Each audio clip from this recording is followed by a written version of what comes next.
Nah, apa nih ya, Teng? Tadi kan di part 2 ini hampir kita potong nih.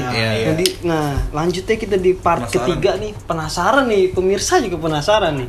Apa yang bikin lu nyerah? Jadi kayak balik lagi tadi ya. Kayak gue pernah deketin satu perempuan di sebenarnya dia adik kelas gue ya. Waktu itu gue masih semester 1 tuh. Kayak gue saingan gue ini kayak anak kuliah tapi negeri dia kuliah. Wah, terkenal lah kampusnya di Depok. Terkenal ya. Tahu tuh di Depok. Depok kan. Pasti lu tahu lah anak-anak Depok ya. Jadi kayak wah gue pengen dapetin dia nih. Tapi gue mikir kayak saingan gue nih anak-anak pinter gitu, kayak anak orang kaya, anak pinter juga. Udah orang kaya kayak, pinter, udah perfeksionis banget ya. Banget, udah perfect semuanya kayak. Gila. Gue nggak mungkin dapet sih. Itu tuh titik terendah gue tuh kayak kenapa gue bisa kayak gini dah, kayak kenapa gue nggak bisa kayak dia gitu, kayak si cowok ini yang saingan gue ini, kayak kenapa gue nggak bisa di Depok itu kuliahnya atau di mana kuliah negeri ataupun yang lain lah. Kenapa gue harus kayak ya mungkin udah jalannya sih kayak jalannya. Jadi kayak itu yang bikin gue menyerah sih, kayak ya udahlah gue mendingan mundur aja kayak itu. Wah, parah sih. Tapi gue dapet nih point of view dari lu. Lu mau kuliah di mana aja, mau kuliah negeri, swasta, tapi kalau lu tetap males, lu tolol, lu nggak bakal maju, men. Balik lagi ke orang. Nah, kayak gitu sih, banyak yang kuliah di UI tapi nggak jadi apa-apa, banyak yang kuliah di yang kelas menengah, tapi dia bisa jadi orang. Balik lagi kan di diri kita. Masing-masing. Titel mah nggak penting. Lihat artis-artis titelnya ditaruh di lemari semua, nggak ada yang dipakai. Yang dipakai otak sama mindset mereka yang dipakai. Setuju sih. Iya kan, itu cuma sebatas ijazah nih. Cuma lu mau S4, S teler, S apa, kalau males tetep tolol gitu deh. Kalau ada kemauan ya? Iya, balik lagi ke kemauan sih. Kalau zaman dulu baru lu main gengsi-gengsian kampus ya. Zaman sekarang udah ada Spotify, YouTube. Lu mau jualan ada Shopee, ada Tokopedia. Nggak usah kreatif lah, kreatif. Itu harus produktif. Harus produktif. Harus produktif. Nggak ngaruh lu mau kuliah di mana kita terserah gitu. Kuliah di Antartika kayak. Itu point of view-nya. Iya, Antartika. Lanjut ke Danu nih. Gue di sana. Ada dong. Apa yang bikin lu nyerah nih? Titik terendah gue ya? Titik terendah lu apa nih, Nu? Buat pelajaran nih sama buat viewers. Balik lagi ke 2016 mungkin ya? Oke. Waktu itu kan pas zamannya UN tuh. 2016 gue masih SMP kelas 3. Kelas 3. Tuh pas waktu itu gue nggak tahu kenapa tuh pas di UN gue kayak males-males aja. Dan kondisinya pas saat itu kan bokap gue juga masuk rumah sakit tuh. Gue jadi kayak gak belajar sama sekali tuh. Kepikiran soalnya ya. Kepikiran dari awalnya gue semangat buat belajar, maksudnya yang emang buat ngejar nilai ya. Nah pas lagi UN ini gue kayak gak belajar, males-malesan. Nah pas waktu itu pas apa sih pengumuman nilai ya. Pengumuman nilai tuh gue dapet name rendah banget di kelas gue. Paling rendah gue di kelas. Berapa emang waktu itu? 20-an lah. 20-an ya. 20-an. Itu rendah banget di kelas. SMP negeri apa swasta? Swasta, SMP swasta pokoknya. 40 ya. Waktu itu ngambil saudara gua. Namanya itu. Bilangnya pas di rumah. Waduh. Nih kata guru lu, name lu paling rendah nih. Waduh. Wah, gila. Terus itu khawatir juga kan bokap gua di rumah sakit kan. Gua mau ngapa nih ke bokap gua. Tapi lu enggak kasih tahu bokap lu dulu kan? Belum. Iya. Ntar kepikiran lagi. Nah, waktu itu kan nelfon nyokap gua doang. Nih dapat name segini. Cuma gua enggak bilang paling kecil tuh biar dia enggak kepikiran. Oh ya udah nggak apa-apa, tapi yang bikin gue kecewa sih kan kalau kita dari SMP masuk SMA negeri kan pasti kan dihitung nem ya. Nem di zaman dulu. Nah di situ gue nggak bisa masuk SMA negeri tuh. Berarti lu swasta dulu ya. Swasta. Cuma dari situ sih, maksudnya gue bisa muter balik lagi. Kayak misalnya gue ada kemauan kan gue juga suka banget di dunia kayak fotografi gitu-gitu. Oh iya. Gue nyari SMA yang ada jurusan SMK yang ada jurusan multimedia berarti multimedia. Ya, dari situ gue mau serius lagi sih tuh, mau yang melenek lagi tuh. Iya, berarti lo ada kayak entertainment gitu nggak sih, kayak jasa foto atau apa, ada nggak? Ada sih gue sama teman gue. Ada. Sampai sekarang masih berjalan? Masih kadang-kadang masih jalan kalau ada. Apa namanya tuh? Biar ini ada yang nyewa ya. Buat tuh kalau mau foto prewedding, wedding segala macem. Ada kok di Instagramnya di Wijaya Printing. Wijaya Printing. Bisa sekalian nyetak juga di situ. Cetakan. Nyetak sembari ya. Berarti paket plus itu. Plus foto dapat dicetak juga. Iya. Di editing nggak? Itu pasti. Lightroom gitu ya segala macam. Berapa kira-kira tuh biayanya kalau kayak gitu? Kalau nanya-nanya langsung ke Instagram. Oh, nanya Instagram langsung aja. Dibikin penasaran. Instagramnya di deskripsi ya guys ya, di bawah nih. Jadi apa di follow? Jangan minta harga temen. Harga teman lebih tinggi dong. Soalnya temen tuh biasanya menghargai temennya. Iya, membantu dan mendukung. Membantu dan mendukung gitu. Jangan minta gratis. Iya. Ada lagi Nu? Udah itu aja mungkin 2016 paling 2016. Nah, lanjut ke Bang Kris nih. Apa yang lu lakuin nih? Pokoknya titik rendah lu apa Bang Kris? Kayak tadi gue bilang ya, pertama gue kan mata minus ya. Gue suka banget main futsal kan. Jadi ketika gue udah rajin futsal, terus minus gue makin nambah.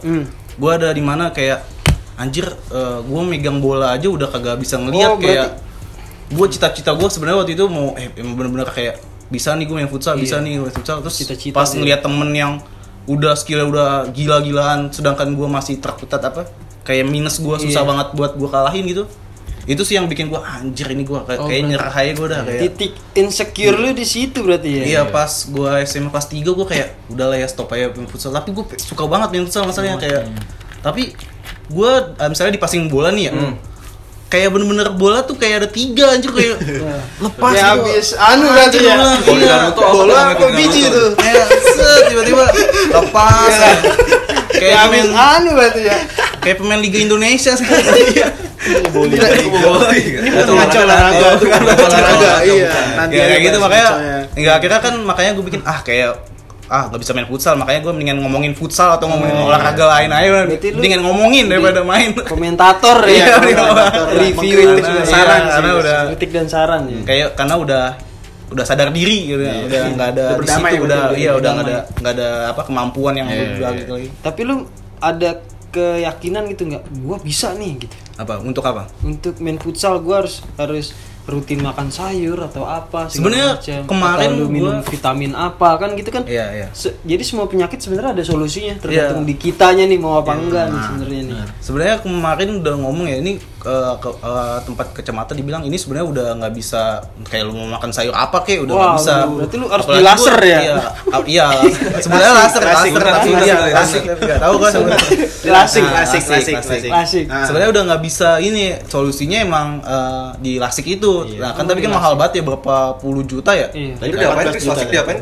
Di kayak biasanya bola matanya yang hitam tuh, yang hitamnya. Iya, ditarik ada kayak ada yang ngalangin gitu. Gue setahu gue ya, gue pernah lihat gitu. Yang kemarin gue nonton videonya, ada tuh YouTube Darto kalau nggak salah, dia kan sekarang udah nggak pakai kacamata lagi ya. Ditarik itu bener-bener wah anjir. Tapi kan ada solusi termurahnya nih Chris, kalau lu bisa main futsal, kenapa lu nggak pakai softline yang minus gitu? Kan bisa tuh kan? Bisa kan? Sebenarnya pemain bola yang pakai softline itu loh. Gue nggak mau ngambil resiko sebenarnya, kayak kalau softline ke mata tuh ya? Gue ngeri banget karena efek-efeknya gitu. Mendingan kacamata main aman aja gue. Enggak, jadi lu pakai softline itu pas main futsalnya, tapi lu beli softline-nya juga nggak sembarangan ya. Iya sih, harus ada panduan dokternya gitu. Tapi gue masih kayak, gue pengen kayak abang gue waktu itu sempat beli softline, tapi gue kayak ngeri doang sih, kalau bukan karena takutnya pas lu ketebok softline-nya geser ya. Tiba-tiba masuk ke dalam ke atas gini kan, gue nggak tahu ya. Tiba-tiba masuk ke belakang, tiba-tiba mata gue putih kan, nggak tahu. Ngeblank Iya, gila. Kayak gitu sih gue bilang, makanya udahlah, kayak sadar diri lah ya. Nah itu harus gitu aja dah. Sadar diri kayaknya. Nah ini ada pertanyaan selanjutnya, ini requestan dari Bang Rizky lagi nih, kreatif nih. Soalnya gue bantuin dia. Bingung naskah apa nih, udah gue bikin aja tanya-tanya. Bagus sih. Siapa tahu ada yang lirik produser nih, ada penulis naskah atau apa segala macam. Butuh kan. Nah ini di pertanyaan ke-6 nih kalau nggak salah nih. Dari siapa dulu nih kan? Chris gantian ya. Nah pertanyaan ke-6 ini, kalau lu misalkan lu sekarang belum lahir nih, kalau lu lahir nanti, kalau lu lahir kembali, lu mau lahir di negara mana dan apa alasannya? Jadi lu ada misalkan lu pas lahir nih, kita bisa milih nih, lu mau tinggal di negara mana, apa alasan lu mau tinggal di negara tersebut gitu loh. Apa nih? Lu mau lahir di negara mana dan apa alasannya? Anjay. Gua pengen di Spanyol. Oh, lu mau lahir di Spanyol nih? Iya, Spanyol. Apa alasannya lu mau lahir di Spanyol nih? Kayak semua kotanya tuh kayak indah banget menurut gue ya, kayak Barcelona, Madrid segala macam, kayak bagus banget. Kalau di ini kayak sama lah kayak Paris, tapi menurut gue Spanyol benar-benar bagus, apalagi untuk dunia olahraga ya. Kayak balik lagi ke olahraga lagi kan, emang bagus menurut gue. Kalau tentang olahraga harus dengerin di mana? Ngaco lah. Oke, lanjut. Spanyol. Kalau enggak di ini sebenarnya di Jepang. Oh, Jepang. Oh, Jepang juga gitu. Mau jadi pemain film di sana. Jadi pemain film. Jis. Kalah saing sama kakek. Kakek. Kan pengen lahir di Jepang gitu. tapi Apa alasan dan tujuan lu pengen lahir di Jepang gitu loh? Kayak etos kerjanya terus disiplinnya bersih segala mahal macam. ya. Iya kayak Gajinya. bener-bener orang-orang di situ bener-bener beda lah sama Indonesia kayak Rajin, males disiplin di sini iya kayak gitu sih paling pengen bersih bagus gotnya aja bahkan bisa melihara ikan koi. Itu gotnya. Iya, bilang. Itu benar-benar bagus. Gila itu sih. Makanya harus jadi negara contoh juga negara kita ya. Makan ikan mulu, salmon gitu enak. Ikan bawal. Iya. Lele ya. Pecel lele gitu. Enggak ada pecel lele gitu. Tapi lele ada mungkin ya. Patin. Bawal ada bawal. Gitu. Paling gitu doang sih. Itu kayak doang gitu. ya. Nah, udah itu doang nih Bang Kris. Sama bisa ini ketemu apa? Yang bikin Subatsa. Keren sih, keren. Nama siapa sih? Gue lupa dah. Apanya? Yang bikinnya begitu penulisnya. Gue lupa namanya juga itunya. Aoyama Gotso apa gue lupa. Itu Conan kayaknya. Oke, Pak Jisung bukan Pak Jisung. Pak Jisung Korea. Oh, Korea. Mila gitu. Berarti segitu doang Bang Kris. Iya, itu paling. Nah, kita lanjut ke Bang Kris gini. Tapi sebelum lanjut, tahan dulu. lanjut. Kita lanjut ke Gua part tahan 4 nih ya. Oke dah, Lanjut ke part 4 ya. Part 4 ya. Lanjut ke part Mas 4. Rizky. Ciao.